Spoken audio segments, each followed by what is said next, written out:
कहेंगे जिस तरह से अभी काफी चर्चा बना हुआ है, जो नीतीश कुमार जी हैं इन दिनों काफी खामोश हैं और मीडिया से भी दूरी बनाए हुए हैं। ऐसा माना जा रहा है कि नीतीश कुमार फिर से पलटी मारने वाले हैं, क्या कुछ कहेंगे इसको लेकर? सही नहीं मानता हूं। ऐसा अभी नीतीश कुमार जी के तरफ से कोई संकेत नहीं है। पॉलिटिकल जो राजनीतिक परिस्थिति है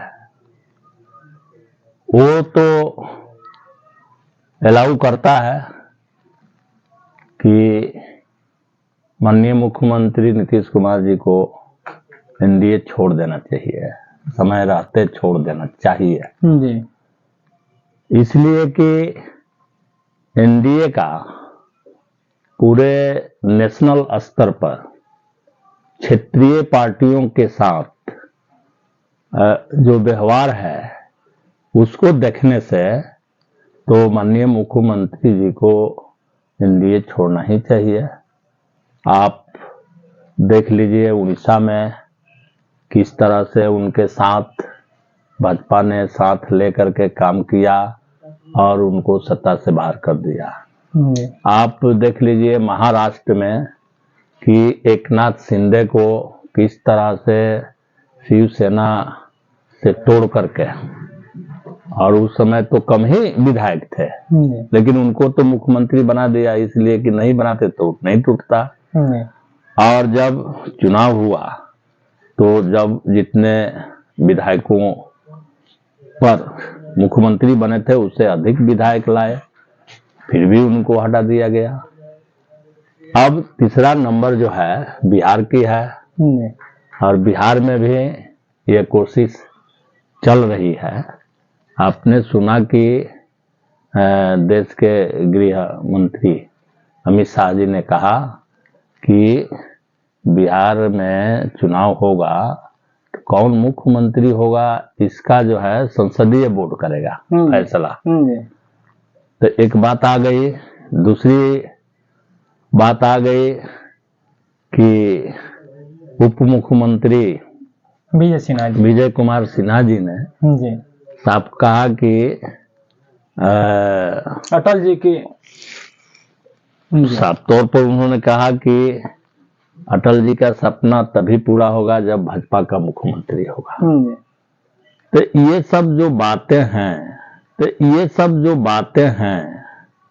ये बात तो कह रहा है कि अब आगे नीतीश कुमार जी की बहुत जरूरत नहीं पड़ेगी भाजपा को। इसलिए मैं कहना चाहता हूं कि ऐसी राजनीतिक परिस्थिति में माननीय मुख्यमंत्री नीतीश कुमार जी को गंभीरता से विचार करना चाहिए और निश्चित रूप से एनडीए छोड़ देना चाहिए। मतलब आप क्या चाहते हैं? जिस तरह से आपने इशारा भी जिस तरह से अपनी बातों को रख रहे हैं, एक तरफ इशारा भी कर रहे हैं कि कहीं ना कहीं वापस आने वाले हैं और दूसरे तरफ बता रहे हैं कि ऐसा कुछ नहीं दिख रहा है, इसको क्या माना? नहीं, अभी तो फैसला ना उनको करना पड़ेगा। राजनीतिक परिस्थिति जो है वो तो एनडीए के साथ रहने को अलाउ नहीं करता है। तो हमने तो परिस्थिति की व्याख्या करके कहा कि ऐसी परिस्थिति में माननीय मुख्यमंत्री जी को एनडीए छोड़ देना चाहिए। किसान सम्मान योजना जो आरजेडी के द्वारा लागू किया गया, उसके ठीक एक दिन बाद कहीं ना कहीं यात्रा करने वाले थे, यात्रा भी रोक दिया गया। देखिए वो यात्रा नीतीश जी का जो यात्रा था वो चल रहा है, उसमें कुछ बदलाव किए हैं। तो प्रगति यात्रा चल रहा है। पहले महिला संवाद था, उसके बाद एक और था, उसके बाद प्रगति यात्रा हुआ और प्रगति यात्रा उनका चल रहा है, ये उनका कार्यक्रम है और उसमें वो चला रहे हैं। और इधर महागठबंधन के तरफ से तेजस्वी यादव के तरफ से जो माई बहन योजना 2500 रुपया की घोषणा हुई है, तो ये उसी का पार्ट है। आप देख रहे हैं जो झारखंड में चुनाव हुआ, महाराष्ट्र में चुनाव हुआ, मध्य प्रदेश में चुनाव हुआ, वहाँ ये सब योजनाएं चल रही थी और ऐसे ही योजनाओं, महिलाओं के लिए बनी योजनाओं के चलते वो पार्टियां जीती भी है जो पार्टियां चला रही थी। तो इधर से महागठबंधन भी ये घोषणा कर दिया कि हमारी सरकार बनेगी तो हम इसको लागू करेंगे। तो क्या मतलब है कि इशारा भी कहीं ना कहीं किया जा रहा है कि आप आइए, क्या आप लोग फिर से वापस उनको अपने दल में रखेंगे? अब देखिए, ये तो अभी गाछ पर कटहर ओठ में तेल वाली बात हो गई। अभी तो वैसी परिस्थिति आएगी तब न लीडरशिप तय करेगा। अभी तो वही बोले, गाछ पर कटहर ओठ में तेल लगाने। यानी आप लोग को भी कहीं ना कहीं इंतजार है कि आप आ जाइए। दोनों तरफ तो कहीं ना कहीं जिधर नीतीश कुमार रहेंगे, जिस तरह से अभी आप लोग देख रहे हैं कि 2025 से लेकर के 30 फिर से रहेंगे नीतीश, एक नारा भी लग रहा है। कैसे देख रहे हैं इसको? देखिए, नारा बनाना पार्टियों का काम है। हमने भी नारा दिया है, बदलो बिहार महाजुटान।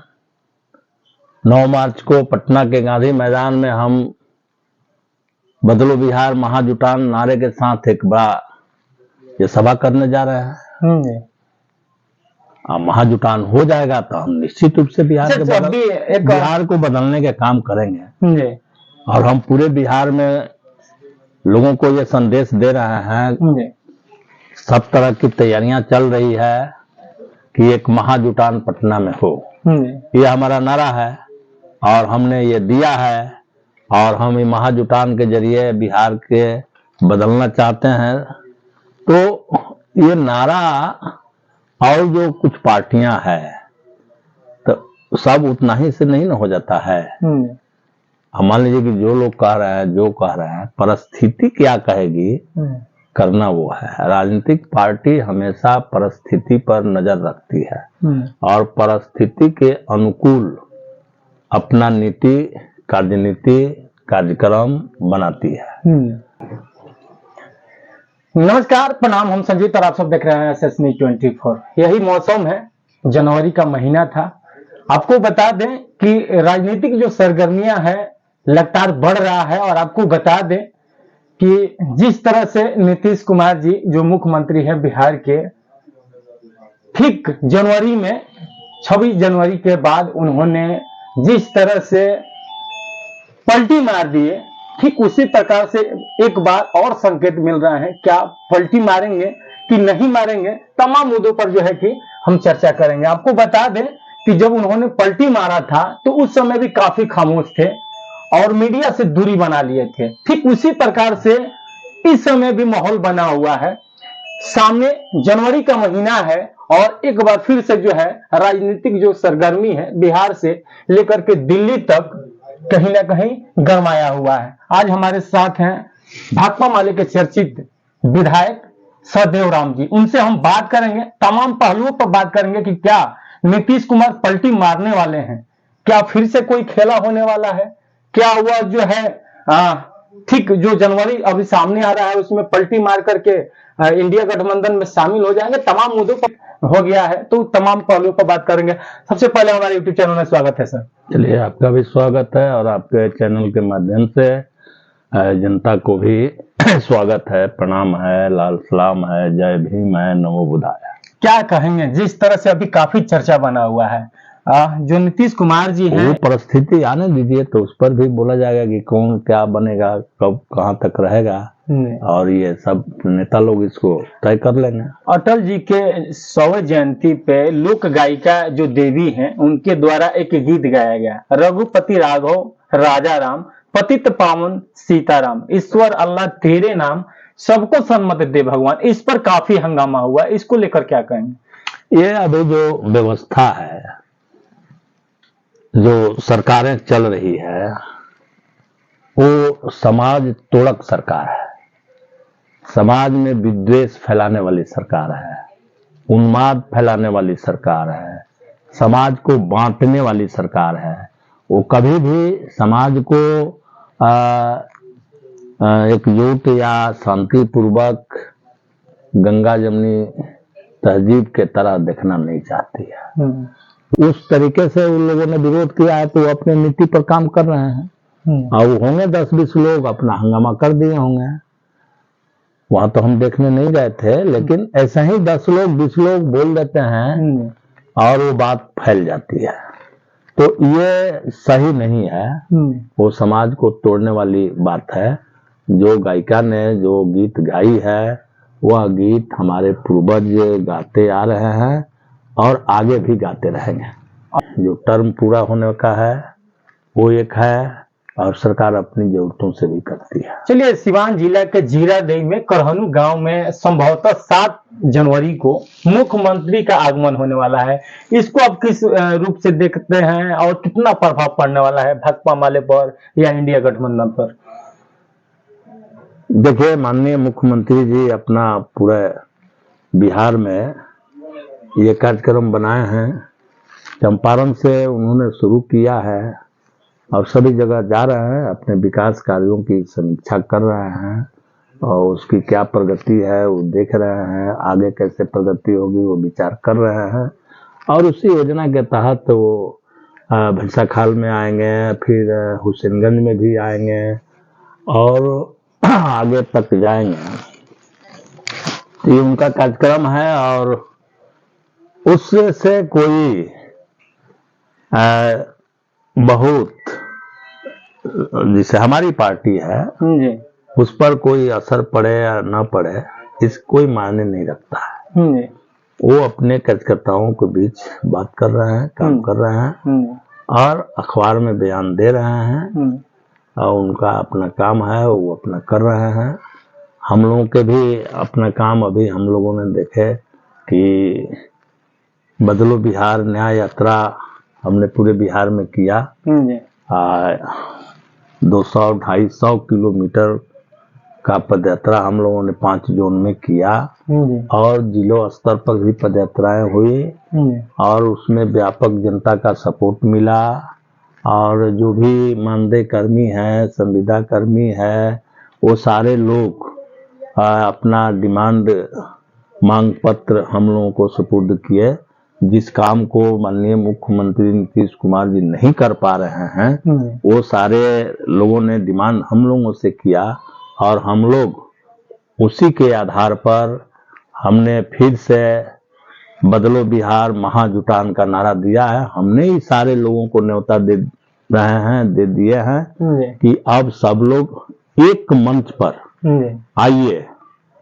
कहीं छोटे दायरे में किसी सवाल पर संघर्ष रत जो कोई लोग हैं या ये मानदेय कर्मी, संविदा कर्मी, चाहे वो आशा के रूप में हो, मिड डे मील के रूप में हो, रात्रि प्रहरी के रूप में हो, स्वच्छताग्रही के रूप में हो, किसी नगर निगम, नगर परिषद, नगर पंचायत के कर्मी हो, सफाई कर्मी हो, ये सारे लोग जो अलग अलग अभी अपना वेतन के लिए लड़ रहे हैं, मांग कर रहे हैं, सरकार नहीं सुन रही है। तो ऐसी परिस्थिति में हम लोगों ने उन सभी लोगों के लिए ये 9 मार्च को मंच मुहैया कर रहे हैं और हम लोगों ने ये सीधा ऐलान किया है कि जो जिनका नारा है, जिनका जो डिमांड है, जो उनकी झंडा है, जो उनकी पहचान है, अपने पूरे पहचान के साथ 9 मार्च को पटना के गांधी मैदान में आए और वहां से ये ऐलान होगा कि सरकार इन सभी लोगों के मांगों को पूरा करे,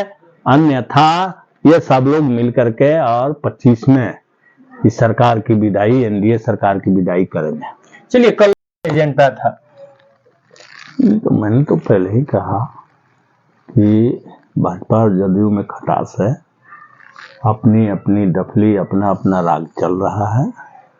और जो अमित शाह ने कहा कि संसदीय बोर्ड फैसला करेगा या विजय कुमार सिन्हा ने कहा कि भाजपा के मुख्यमंत्री होने पर ही अटल का सपना पूरा होगा, तो ये सब जो चीजें हैं ये दिख रहा है साफ साफ, हर आदमी देख रहा है। कुछ लोग तो ये भी बोल रहे हैं कि अम्बेडकर जी को कहीं ना कहीं अपमानित किया गया है, तो उससे भी कहीं ना कहीं नीतीश कुमार नाराज आ रहे हैं। तो एक तो ये बात यहाँ है और दूसरी बात है कि नीतीश जी जिस विचारधारा के हैं वो सेकुलर विचारधारा के हैं, धर्मनिरपेक्ष विचारधारा के हैं।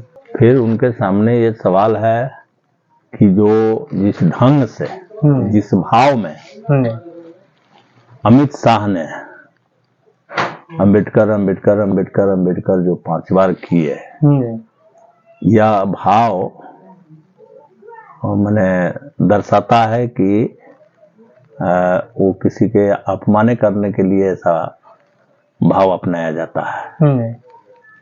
और दूसरा जो उन्होंने कहा कि इतना अगर राम के नाम लेते तो लोग स्वर्ग में चले जाते हैं। तो सबसे तो पहला बात हमारा यह है कि क्या अमित शाह को स्वर्ग में जाने की इच्छा नहीं कर रही है? वो 5 बार का वो 1000 बार लेते हैं, स्वर्ग में चले जाते हैं। तो लोगों ने तो ठीक ही कहा है कि भाई आप इस्तीफा दीजिए। हम भी सलाह देंगे अमित शाह जी को कि आप गृह मंत्री से इस्तीफा दीजिए और जाइए राम राम करके चले जाइए स्वर्ग में। मैंने अमित शाह जी ने जिस भाव में कहा है, यह अंबेडकर और उनके द्वारा रचित संविधान का अपमान है और उससे देश का अपमान हो जाता है। कि अमित शाह से कहूंगा कि आप जल्द से जल्द इस्तीफा दीजिए और नहीं तो देश में पूरे तौर से ये सवाल पर आंदोलन होंगे। हम लोग इसके लिए बड़ा से बड़ा आंदोलन करेंगे। हम संविधान के रक्षा, बाबा साहब जो हम लोगों के लिए आज के तारीख में भगवान के रूप में आ गए हैं, उन्होंने जो काम किया है उन्हीं के दिन तो है कि हम यहाँ एमएलए बन के बैठे हैं, तो हम तो मानेंगे। तो ऐसी स्थिति में एक बड़ा आंदोलन बिहार में होगा अगर वो इस्तीफा नहीं देते हैं। चलिए धन्यवाद सर। तो अभी आप देख रहे थे कि भाकपा माले के चर्चित विधायक सतदेव राम जी थे और उनके साथ देश से तमाम जुड़ी सभी बातों पर चर्चा हुआ और सीमांत से जुड़ी तमाम बातों पर चर्चा हुआ। आपको यह वीडियो कैसा लगा कमेंट में हमें जरूर बताइए और इस वीडियो को ज्यादा से ज्यादा शेयर कीजिए। धन्यवाद।